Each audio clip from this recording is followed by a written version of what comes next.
Hello दोस्तों, good morning. कैसे हैं आप सब लोग? आई होप आप सब लोग अच्छे होंगे। मैं भी ठीक हूँ। तो आज है संडे और अभी बहुत ही ज़्यादा हो रखा है फैला हुआ घर, और अभी मैं बहुत जल्दीबाजी में हूँ।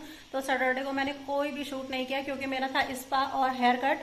तो मैं वहाँ चली गई थी, लेट हो गई थी, मुझे आते आते 8 साढ़े 8 हो गए थे। तो मैंने कुछ भी शूट नहीं किया उस दिन। तो बस उस दिन का मैंने आपको अपडेट दे दिया है। कल था सैटरडे, तो आप देखिए कल का मेरा क्या सीन रहा है। हम निकल रहे हैं कहीं के लिए, पैकिंग वैकिंग चल रही है। तो हम कहाँ जा रहे हैं वो मैं आपको आगे वाले ब्लॉग में बताऊंगी। तो चलिए फिर आप देखिए कि मैंने कल और आज क्या क्या किया है अभी तक। तो हम गए थे मार्केट। मार्केट में बहुत ही ज़्यादा भीड़ हो रही थी, बहुत ही जाम लगा हुआ था, तो मैं कुछ भी शूट नहीं कर पाई। ट्रेंड्स में गई थी, ट्रेंड्स वाले भी वीडियोस नहीं बनाने देते हैं। तो घर आके बनाई है ये दाल, और ये मलाई रखी हुई थी मैंने काफ़ी दिनों से, तो ये भी बनानी है, नहीं तो ये ख़राब हो जाएगी। और ये हो रहा है यहाँ पे दूध गरम। तो बस अब आई हूँ अभी, तो फटाफट से रोटी बनाती हूँ। वैसे ही 8:30 हो चुके हैं और काम अभी बहुत ज़्यादा है, पैकिंग वैकिंग का भी काम है अभी, और अपना घर का भी हो ही जाता है बहुत सारा काम। जब कहीं जाना होता है ना, तो फिर काम ऐसे हो जाता है कि सब समेटना होता है। पहले की कोई चीज़ ख़राब हो रही हो वो भी देखनी पड़ती है। तो बस वही हो रहा है अभी। तो ऐसे जब हपड़ तपड़ वाला काम होता है ना, तो खुद को भी थकान लग जाती है, और ना काम फिर बढ़ते बढ़ते दिखते जाते हैं। तो मैं इनको बोल रही थी कि संडे का कैंसिल करके मंडे को चलते हैं। संडे को अपना मार्केट वार्केट का काम सारा निपटा के, और घर के भी सारे काम निपटा के आराम से संडे को शाम तक भी निकल जाएंगे, तो हम जल्दी पहुंच जाएंगे। लेकिन वही है कि ये भी मान नहीं रहे हैं कि मैं करूँगा काम, मैं करूँगा तेरे साथ काम। तो चलो ठीक है, फिर जैसा भी ठीक लगता है, बस काम निपट जाने चाहिए फटाफट से। तो देखते हैं। अभी मलाई बनाने में ना काफ़ी टाइम लगता है, 1 डेढ़ घंटा जाता है मलाई बनाने में। और अभी इतना हालत ऐसी हो रही है, बाहर से आके ना फिर खाना बनाना पड़ता है, तो ज़्यादा दिक्कत होती है। तो फिर बस अभी दाल इन्होंने छौंक दी थी, और बाकी आटा गूंद के रोटी मैं बना रही हूँ। तो यहाँ पे हो रहे थे बर्तन, और मतलब बर्तन तो धो रखे थे मैंने, बस इन्हें संभालना था। इन्हें फटाफट से संभाल रही थी। व्लॉग मेरा कल भी नहीं गया क्योंकि कल मेरा स्पा था, तो इस वजह से फिर बहुत लेट हो गया था, 8:30 हो गए थे। तो मन भी नहीं करा था व्लॉग बनाने का, और वहाँ पे भी नहीं बना पाई मैं व्लॉग क्योंकि काफ़ी लोग जमा हो रहे थे वहाँ पे भी, तो फिर मैं नहीं बना पाई वहाँ का व्लॉग भी। तो बस अभी फटाफट से संभालते हैं इन बर्तनों को। तो अभी बर्तन मैं ऐसे नहीं लगा रही हूँ बिल्कुल अच्छे से, क्योंकि फिर इन्होंने ऐसे ही हो जाना है। तो जब मैं आऊँगी वापस तो तभी रखूँगी। तो फ़िलहाल ऐसे ही रख रही हूँ इसी स्टैंड पे। तो यहाँ पे इधर की तरफ से साफ़ करके सारे बर्तन इकट्ठा हो रहे हैं, और टाइम 9:30 हो चुका है। तो सोच रही हूँ मैं पहले फटाफट से खाना खाती हूँ, क्योंकि बे टाइम पे अगर खाना खाऊंगी ना फिर डाइजेस्ट होने में भी प्रॉब्लम होती है। तो पहले फटाफट से खाना खाते हैं। तो खाना खाने के बाद भी काफ़ी आलस जैसा आ जाता है, इस वजह से मैं फिर सोचती रही, तो सोचा कि फटाफट से किचन भी साफ़ कर ही देते हैं। जब इतना सारा कर ही दिया है, फिर बर्तन जितने निकलेंगे वो एक साथ ही धुल जाएंगे। तो फिर मैंने फटाफट किचन किया साफ़, क्योंकि मलाई बनाने के लिए बैठूंगी तो पता नहीं फिर कितना टाइम लगेगा। फिर रात को आधी रात में फिर आलस भी आता है फिर काम करने में। तो सोचा मैंने फटाफट से मैं किचन साफ़ कर देती हूँ, बाकी का फिर मैं बाद में देख लूँगी। तो खाना वाना खा के मैं बैठ गई हूँ मलाई को लेके। तो बस अब ये मलाई बनाते हैं फटाफट से। तो काफ़ी दिनों की है मलाई, मतलब होगी 20-25 दिन की मलाई ये इकट्ठा हो रखी थी। तो इस वजह से ज़्यादा है अभी। तो फटाफट से मैं इसको बना रही हूँ। तो मैं इस टाइप से हाथ से बनाती हूँ मलाई। मैं मिक्सर में नहीं डालती हूँ क्योंकि मुझे उसमें बड़ी झंझट लगती है, क्योंकि चिपक जाता है उस पर इधर उधर, और मिक्सर जार ख़राब भी हो जाते हैं। इस वजह से मैं हाथ का यूज़ करती हूँ। नहीं तो दूसरा भी है मेरे पास ब्लेंडर, लेकिन मैं उससे भी नहीं करती, उससे छींटे लगते हैं इधर उधर और सारा ख़राब हो जाता है। तो इस वजह से फिर मैं हाथ से ही बनाती हूँ, और हाथ से ना जल्दी बन भी जाता है।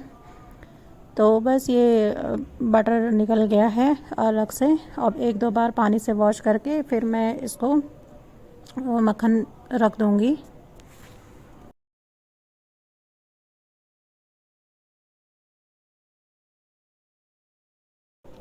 तो ये देखिए बटर रेडी हो गया है, इसको मैं फ्रिज में रख रही हूँ, मैं कल बनाऊँगी इस घी को।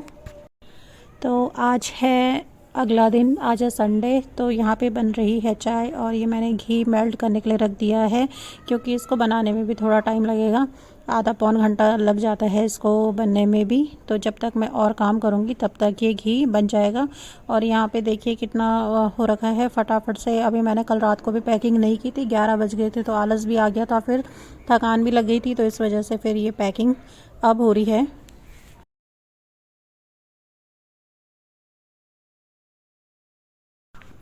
तो कपड़े जो ले जाने वाले होते हैं वो कभी भी एक जगह पे नहीं मिलते हैं कपड़े, उनके लिए फिर बैग वैग खोलने ही पड़ते हैं और भी। तो अभी मैंने कुछ दिनों पहले ये कपड़े सुखाए थे और अच्छे से रखे थे समेट के, लेकिन अब ये फिर जब मैं आऊँगी वापस तब मुझे फिर दोबारा से ये लगाने पड़ेंगे, क्योंकि ये सारे इधर उधर हो गए हैं कपड़े। तो बस पैकिंग का काम करते करते सारा घर उथल पुथल हो चुकी है घर में। तो मैं सोच रही थी कि यहाँ पे ज़्यादा काम ना हो मेरे आने के बाद, क्योंकि मुझे तुरंत ड्यूटी ज्वाइन करनी पड़ेगी। तो मैं सोच रही थी कि ज़्यादा काम ना करना पड़े मुझे आके, लेकिन फिर भी मतलब मुझे 1-2 दिन लेना ही पड़ेगा ऑफ़, तभी जाके ये सारा काम निपटेगा। तो ये देखिए जितने बैग वैग थे ना सब निकल चुके हैं बाहर, और इनसे जो कपड़े थे वो भी कुछ जो ले जाने वाले थे वो पैक कर दिए हैं, नहीं तो सब ऐसे रखे हुए हैं। और कमरों की हालत आप देख सकते हो क्या हो गई है। तो देखिए मेरे पैकिंग करते करते क्या हो गया, ये जो गैस का चूल्हा था मेरा, उसका जो शीशा था वो ऐसे चटक गया। मैं पैकिंग करी थी तब तक मैंने आवाज़ सुनी कि फट करके एक आवाज़ आई बड़ी ज़ोर की, तो देखा तो ये शीशा सारा चटक गया है। तो पहले काम कम था, ये भी बढ़ गया, और ऊपर से फिर इसका भी और खर्चा हो गया है लाने का। तो बस अब मैं इसी को साफ़ कर रही हूँ, क्योंकि ये कांच सारा नीचे भी फैल गया है, तो फटाफट से पहले इसको भी साफ़ कर देती हूँ। तो पता नहीं कैसे चटका ये कांच, कुछ समझ में नहीं आया एकदम से, क्योंकि खाना तो मैं इसमें हमेशा ही बना रही थी काफ़ी टाइम से, बहुत ज़्यादा बनाती हूँ। कई बारी तो 1-1 डेढ़ घंटे तक ये गैस जलता रहता है जब ज़्यादा खाना बनता है कभी। तो अभी तो सिर्फ मैंने इसमें घी गलाया था और सिर्फ मैंने चाय बनाई थी सुबह की, बाकी मैंने कुछ भी नहीं किया था इसमें, और इतना सारा निकल गया ये। और कांच इस टाइप से टूट, तो काफ़ी साल हो गए थे इस चूल्हे को, वैसे 7-8 साल तो हो ही गए थे। तो ये जो बेचने वाले आते हैं हमने उनसे ख़रीदा था ये वाला, ऐसे कोई कंपनी का नहीं था। तो शायद इस वजह से भी कुछ फ़र्क तो पड़ा होगा, क्योंकि रहता है ना, मतलब ब्रांड ही होते हैं और लोकल चीज़ें लोकल ही होती हैं। तो 7-8 साल चल। तो कांच इसका जो था ना वो पूरा एक साथ ही नहीं टूट रहा था, चटक चटक के टूट रहा था, तो छोटे छोटे पीसेस में टूट रहा था। तो जितना मोटा मोटा था वो मैं सारा उठा दिया है, उसे निकाल भी दिया है, बाकी जो यहीं पे रख दिया है मैंने ये, बाकी जितना टूटेगा वो यहीं पे एक ही जगह पे फैलेगा, बाकी जगह मैं सब साफ़ कर दूँगी इसको, नहीं तो पैर वैर में लगने की भी दिक्कत हो जाती है फिर। तो ऑलमोस्ट सारे काम निपटा के मैंने फिर करी मंदिर की सफाई। तो क्योंकि दिवाली पे हम लोग यहाँ पे रहेंगे नहीं, लेकिन फिर भी सफाई करनी तो ज़रूरी होती है मंदिर में। तो बस मैंने कान्हा जी के लिए ड्रेस मंगाई थी, कुछ ड्रेसेस उनकी ख़राब हो गई थी, तो ये मैंने ड्रेस मंगाई थी। तो 5-6 ड्रेसेस आ गई 170 रुपये में, तो सही है, अच्छी लग रही थी मुझे, तो मैंने ये मंगाई है उनके लिए।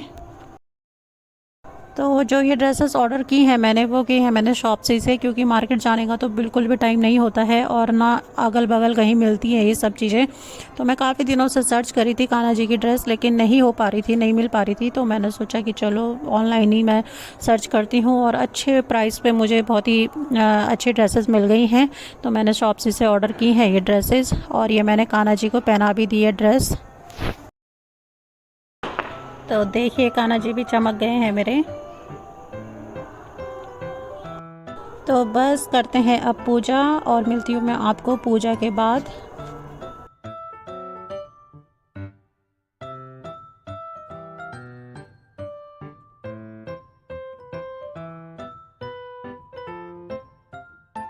तो ऑलमोस्ट पैकिंग वैकिंग हो गई है, 11 बज गए हैं, और सुबह 6:30 बजे से 11 बजे तक जो हालत ख़राब हुई है ना, मतलब इतना काम समेटते समेटते बहुत ही हालत ख़राब हुई है। तो बस अभी निकल रहे हैं हम लोग, तो ये ब्लॉग मैं यहीं पे एंड कर रही हूँ। आगे का ब्लॉग मैं आगे अपडेट करूँगी आप लोगों के लिए। तो कैसा लगा आपको आज का ब्लॉग बताइएगा मुझे कमेंट करके, और चैनल को लाइक शेयर एंड सब्सक्राइब करना ना भूलें। तो मिलती हूँ मैं आपको अब नए ब्लॉग के साथ। इंटरेस्टिंग होने वाला है ब्लॉग, ज़रूर देखिएगा। तो चलिए फिर मिलती हूँ कल के ब्लॉग में। Bye bye.